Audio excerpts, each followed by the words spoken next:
नमस्कार दोस्तों, स्वागत है आपका सभी का एक बार फिर से हमारे यूट्यूब चैनल पर। और आज फिर हम उपस्थित हैं आपके सामने महत्वपूर्ण प्रश्नों की एक बेहतरीन श्रृंखला को लेकर, जिसमें हम लोग आज फिर 15 प्रश्नों को हल करेंगे।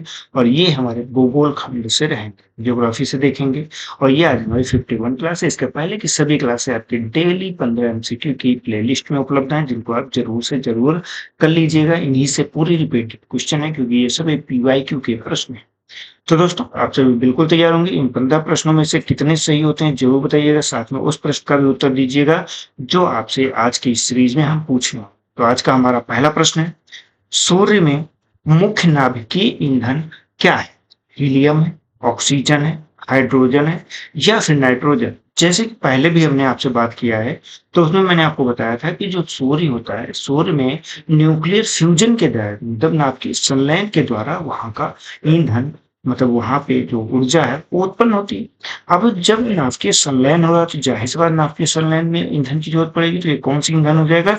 तो यहाँ पे हाइड्रोजन इसका मुख्य ईंधन होता है। अगर बात करते हैं कि यही हाइड्रोजन किस में बदल देता है, यही हाइड्रोजन आपका हीलियम में बदल, किस में बदल जाता है? हीलियम में बदलता है। हाइड्रोजन की मात्रा की अगर हम बात करें कि वर्तमान समय में अगर सूर्य की बात करते हैं उस पर कितनी मात्रा है, तो लगभग सूर्य का लगभग 70% भाग जो बना हुआ है ये हाइड्रोजन से, मतलब एक तरह से देखें तो अनंत समय तक का इसको ऊर्जा अभी तक का प्राप्त हो सकता है। क्लियर बेटा? तो चलते हैं हम अपने अगले महत्वपूर्ण प्रश्न पर। हमारा अगला प्रश्न है, अंतरिक्ष यान मैगेलन किस ग्रह के अध्ययन के लिए भेजा गया था? मंगल के लिए, शुक्र के लिए, बृहस्पति के लिए, शनि के लिए? तो यहाँ पे याद रखिएगा, ये जो ग्रह है ये शुक्र के अध्ययन के लिए भेजा गया था। और किसके लिए भेजा गया? तो ये भेजा गया था नासा के द्वारा भेजा गया था। और किस वर्ष भेजा गया था? तो ये 1989 में भेजा गया। कुल मिला के देखें तो नासा ने लगभग जो जो आपका सौरमंडल है, सौरमंडल के सभी ग्रहों पे कोई ना कोई अध्ययन करने के लिए भेजा गया है। इसका मुख्यतः उद्देश्य यही था कि एक तरह से शुक्र का क्या कर देना है? मानचित्रण कर। किसका? शुक्र का मानचित्रण। मानचित्रण की इसको तैयार किया जाए कि मानचित्र में ये फिर दिखता कैसा है, ये चीज सबसे ज्यादा सतही जो जानकारी है उसकी संरचना वगैरह के बारे में ये सब जानकारी मिल सके। चलते हैं हम अगले महत्वपूर्ण प्रश्न पर। हमारा अगला प्रश्न है, पृथ्वी के अलावा किस ग्रह पर जीवन की संभावना अधिक मानी जाती है? शुक्र पे, मंगल पे, बुध पे या फिर शनि? तो देखें, अगर उसकी परिस्थितियों के हिसाब से तो जो मंगल ग्रह है, मंगल ग्रह पर ही सबसे ज्यादा प्रबल संभावनाएं जीवन की मानी जाती है। क्यों? क्योंकि वहां पे आपके जल के भी अवशेष मिले हैं। अगर बात करें किसकी, तो जल के भी अवशेष मिले हैं। क्योंकि वहां पे बर्फ के भी अवशेष मिले हैं। तो जाहिर सी बात है। और साथ में अगर वहां के दिन की बात करते हैं, ये भी पृथ्वी की ही समान है। और इसीलिए कहा जाता है कि वहां पे मौसम परिवर्तन वगैरह भी हो रहा है। तो धीरे धीरे लगभग सारी चीजें, स्ट्रक्चर जो है पृथ्वी के समान की, तो इसीलिए उस पे खोज चले, उस पर लगातार मिशन भेजे जा रहे हैं। यहाँ तक कि भारत के द्वारा भी मंगल मिशन को भेजा गया था। हाँ, हालांकि ये बात अलग है कि अभी तक मानव का कोई मिशन वहां नहीं किया गया। हो सकता है भविष्य में ऐसे भी मिशन कोई आपको देखने को मिल जाए। चलते हैं हम अपने अगले महत्वपूर्ण प्रश्न पर। हमारा अगला प्रश्न है, पृथ्वी के तरल क्रोड से भिन्न चंद्रमा का क्रोड कैसा है? तरल है, अर्ध तरल है, ठोस है या फिर गैसीय अवस्था में? तो देखो, पृथ्वी का जो क्रोड है ये दो अवस्था में पाया जाता है, एक इनर कोर और एक बाह्य कोर। इसमें एक जो है आपका लिक्विड फॉर्म में है, एक सेमी लिक्विड फॉर्म में, मतलब ठोस अवस्था में है। तो ये जो आपका चंद्रमा का है, लेकिन ये चंद्रमा का पूरी तरह से ठोस अवस्था में ही पाएगा। ये पृथ्वी का है, पृथ्वी का बाहरी क्रोड जो है तरल अवस्था में, इनर क्रोड जो है वो आपका ठोस अवस्था में, लेकिन वहां का क्रोड पूरी तरह से ठोस अवस्था में ही है। इसीलिए जो है आपका चंद्रमा जो पर जो वो चुंबकीय क्षेत्र है वो पृथ्वी जैसा शक्तिशाली क्षेत्र नहीं हो पाता। क्लियर? चलते हैं हम लोग अपने अगले प्रश्न पर।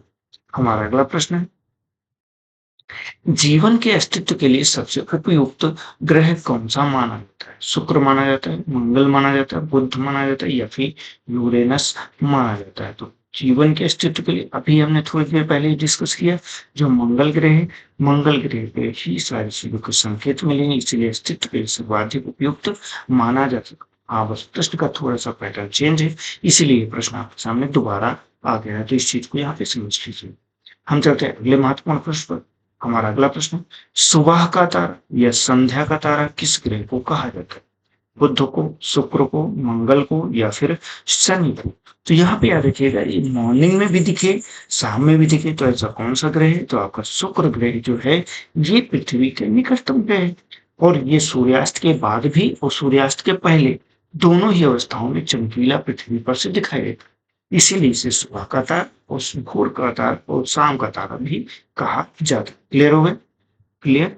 चलते हैं अगले प्रश्न पर। हम हमारा अगला प्रश्न, सौरमंडल में क्षुद्र ग्रह किन दो ग्रहों के बीच में पाए जाते हैं? मतलब जो ये आपकी क्षुद्र ग्रहों की पेटी है, ये पेटी आखिर कहाँ पे पाई जाती है? पृथ्वी और मंगल के बीच में, मंगल और बृहस्पति के बीच में, बृहस्पति और शनि के बीच में, शुक्र और पृथ्वी के बीच में। सामान्य सा प्रश्न है, लेकिन ये प्रश्न जब पेपर में आता है तो दिमाग को हिला कर रख जाता है कि भैया अब इसका क्या होता है। ठीक है, यहाँ पे सिंपल से याद रखिएगा, मंगल और बृहस्पति के बीच में जो पेटी है, ये पेटी पाई जाती है, जिसे क्षुद्र ग्रह पेटी कहा जाता है।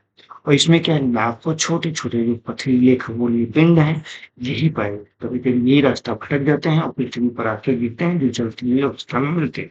लेकिन इस चीज को यहाँ पे याद रखिएगा, क्योंकि बृहस्पति का जो प्रबल जो गुरुत्वीय क्षेत्र है, उसके कारण ये जो है एक ग्रह का रूप ले ही नहीं पाता, क्योंकि उसका बहुत ज्यादा ग्रेविटेशनल फोर्स है।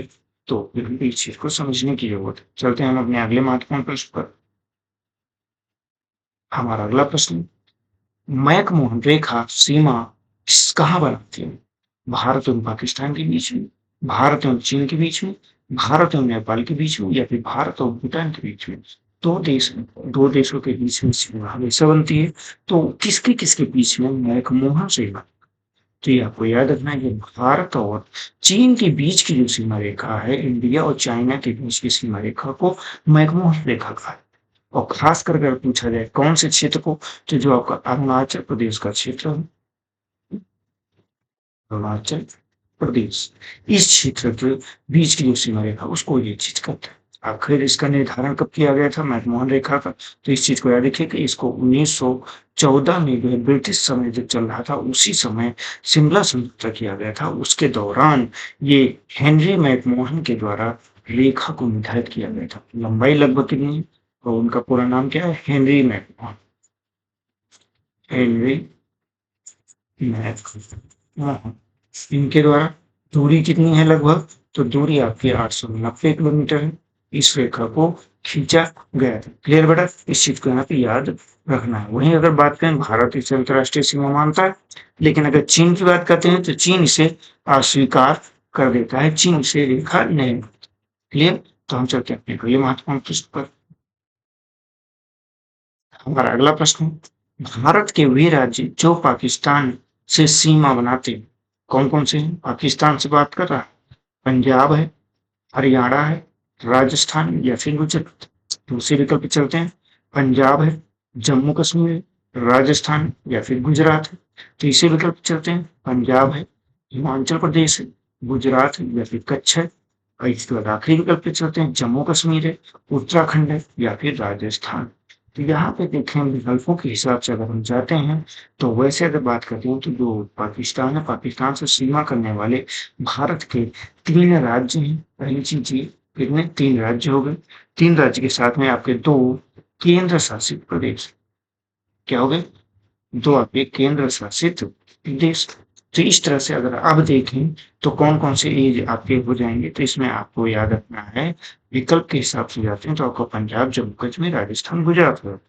वहीं पे अगर नाम की बात करते हैं तो यहाँ पे आपका एक हो जाता है गुजरात, आपका गुजरात हो गया, गुजरात के साथ में आपका राजस्थान हो गया, राजस्थान हो गया, इसके बाद आपका पंजाब। ये क्या है? ये आपके 3 क्या हो गए? 3 ये राज्य हो गए। अब यहाँ पे अगर केंद्र शासित प्रदेशों की बात करते हैं तो 2 केंद्र शासित प्रदेश हैं, एक J&K है और दूसरा आपका लद्दाख। दूसरा क्या है बेटा? दूसरा लद्दाख। तो इस तरह से इस चीज को यहाँ पे आपको याद रखना। बोलो बेटा, क्लियर हो गया यहाँ पे? एकदम क्लियर। चलते हैं हम अपने अगले महत्वपूर्ण प्रश्न पर। हमारा अगला प्रश्न क्या कहता है? हमारा अगला प्रश्न कह रहा है, भारत का वह राज्य जिसके 3 ओर से अंतरराष्ट्रीय सीमाएं, असम है, अरुणाचल प्रदेश है, सिक्किम है या फिर हिमाचल? ये एक तरह से देखेंगे तो कहीं ना कहीं विशेष जो है स्टेट का दर्जे के रूप में है कि यहाँ पे तीनों तरफ से अंतर्राष्ट्रीय सीमा। ऐसा कौन सा राज्य? तो ये बेटा आपका राज्य हो जाता है सिक्किम। सिक्किम भारत का वह सिरा है, जैसे कि यहाँ पे सिक्किम बना हुआ है।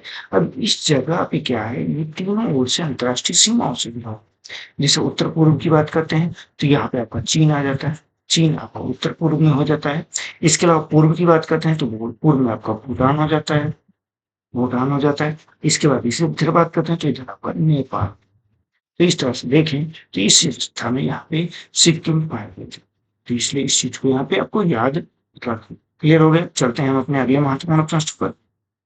हमारा अगला प्रश्न है, भारत के प्रादेशिक जल क्षेत्र का विस्तार है 6 समुद्री मील तक का, 10 समुद्री मील तक का, 12 समुद्री मील तक का, या फिर 24 समुद्री मील तक का। तो ये जो समुद्री प्रादेशिक जल विभाजन है इसकी बात करते हैं तो यहाँ पे टोटल अगर आधार रेखा से बात करें तो 12 जो समुद्री मील होता है, समुद्री मील, ये आपका सही ऑप्शन हो जाता है। सी आपका सही होता है। लगभग दूरी की अगर बात करते हैं किलोमीटर में तो ये 22.2 किलोमीटर के आसपास की दूरी होती है।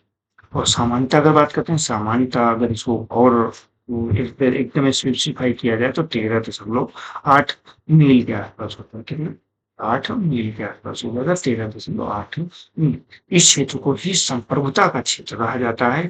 यहाँ पे पूरी तरह से भारत सरकार का ही आधिपत्य होता है। भारत सरकार यहाँ के जो भी संसाधन है उन पे भारत का पूर्ण नियंत्रण स्थापित रहता है। क्लियर? तो ये क्या है, ये अंतरराष्ट्रीय कानूनों के हिसाब से इस दूरी को निर्धारित किया गया है। बताइए बेटा, यहाँ तक का सब कुछ क्लियर हो? चलते हैं अपने अगले महत्वपूर्ण प्रश्न पर।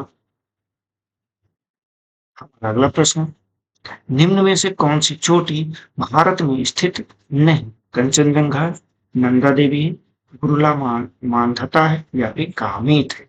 तो यहाँ पे आपको याद रखना, जो गुरुला मानधता है ये चोटी कहाँ पे, ये आपके भारत में स्थित नहीं। क्यों? अब ये कहाँ पे स्थित है? तो ये बेटा आपके स्थित है चीन। कहाँ स्थित है? चीन में स्थित है। जो तिब्बत का क्षेत्र है, मुख्यतः तिब्बत के क्षेत्र में जो चीन अपना हिस्सा बताता है, वहीं के जो बुरंग काउंटी स्थित है वहां पे ये है, न कि भारत में। तो इसलिए इस चीज को यहाँ पे आपको याद रखना है। बाकी कंचनजंगा हो गया, ये भी भारत के सिक्किम में स्थित है। कहाँ पे? कंचनजंगा, इंडिया, सिक्किम, सिक्किम में हो गया। नंदा देवी की बात करते हैं तो नंदा देवी भी भारत में है। ये भी आपके इंडिया और यूके में है, मतलब उत्तराखंड में है।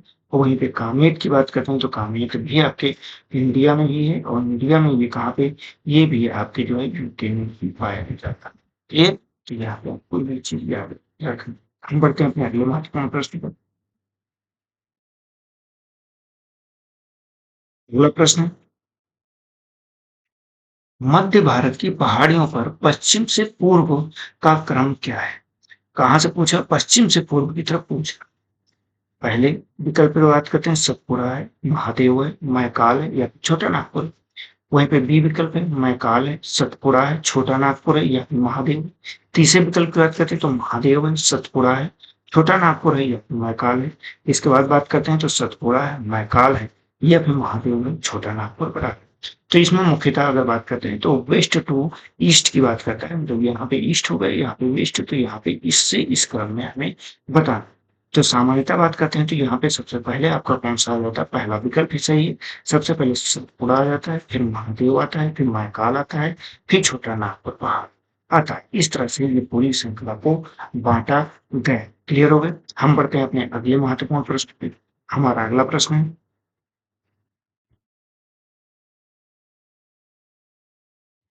इम्फाल बेसिन किसका उदाहरण है? जलोढ़ मैदान का, पठारी मैदान का, सरोवरी मैदान का, या फिर डेल्टाई मैदान का? तो यहाँ पे बेटा याद रखना है, ये जो सरोवरी मैदान होता है इसमें ही आपका ये पूरा इम्फाल का बेसिन होता है। ये क्या है? मणिपुर की जो पहाड़ियां हैं उससे घिरा हुआ क्षेत्र है, और ये झीलनुमा मैदान बनाता है। क्लियर? तो इस चीज को यहाँ पे याद रखना है। इस समय अगर बात करते हैं प्राचीन समय की, तो प्राचीन समय में यहाँ पर कहीं ना कहीं एक बहुत बड़ी झील थी जो बाद में नदियों द्वारा लाई गई, जो जड़ोल में है उससे फट गई, और बाद में ये एक समतल मैदान का निर्माण कर देते हैं। क्लियर हो गया? हम बढ़ते हैं अपने अगले महत्वपूर्ण प्रश्न पर। हमारा अगला प्रश्न है, मुख्य लघु व शिवालिक हिमालय के संबंध में कथन सत्य है। पश्चिमी घाट है, हिमालय पर्वत श्रेणी, अरावली है, पूर्वी घाट है। ये बेटा आपका बहुत आसान प्रश्न है। 43 में जो विकल्प दिए गए हैं वो बहुत आसान हो गए हैं, तो इसलिए इसमें बताने की तो जरूरत ही नहीं। ये सभी हिमालय पर्वत श्रेणी के, क्योंकि सब जब हिमालय के बारे में पूछे तो सब हिमालय पर्वत श्रेणी होंगी, तो इसमें क्या ही बताना आपको। क्लियर हो गए? चलते हैं हम अपने उस प्रश्न पे जिसका उत्तर आपको हमें कमेंट बॉक्स में देना है, और साथ में ये 15 प्रश्नों में से आपके कितने प्रश्न सही हुए ये जरूर बताइए। तो भरतौर पर्वत पूर्वी ढाल के पठारी स्वरूप और उत्तरी भाग के बेसघट लावा से आच्छादित है। ये विशेषताएं संबंधित है, किससे संबंधित है? अरावली से संबंधित है, नीलगिरी से संबंधित है, पूर्वी घाट से संबंधित है, या फिर पश्चिमी घाट से? जरूर बताइएगा इस प्रश्न के उत्तर को कमेंट करके। अब देख लेते हैं जो कल हमने प्रश्न पूछा था उस प्रश्न का उत्तर। बंगाल में डचों द्वारा स्थापित प्रमुख कारखाना कहाँ था? ये आपका प्रश्न हमने कल के पेपर में पूछा था। तो ये कहाँ पे था? हुगली में है, चिंसुरा में है, सूरत में है, या फिर पांडिचेरी में?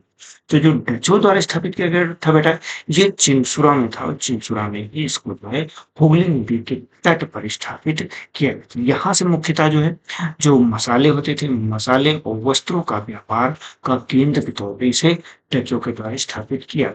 तो बेटा इस चीज को जरूर से जरूर यहाँ पे याद रखिए। तो आज के सेशन में हम लोग इतना ही रखते हैं। कल जो हमारी क्लास रहेगी ये राज्य व्यवस्था से संबंध में रहेगी, जरूर से जरूर अटेंड कर दीजिएगा। सभी जो है क्वेश्चन आपके बहुत महत्वपूर्ण है, सभी PYQ के पेपर हैं, सभी पुराने पेपर में पूछे गए हैं, तो इस चीज को रखिएगा। हमारे चैनल को जाने के पहले सब्सक्राइब कीजिए, वीडियो को लाइक कीजिए, और अधिक से अधिक शेयर कीजिएगा। कंटेंट कैसा लगा जरूर एक बार कमेंट करके बताइएगा, और इसी तरह के बेहतरीन वीडियो के लिए बेल आइकन दबा दीजिए। जैसे ही पड़ेगा तुरंत आपको नोटिफिकेशन मिल जाएगी, क्योंकि इस तरह का डेली कंटेंट आपको आता रहेगा। तो आज की वीडियो में नहीं मिलते, नेक्स्ट वीडियो में। तब तक के लिए जय हिंद, जय भारत। आपका दिन शुभ।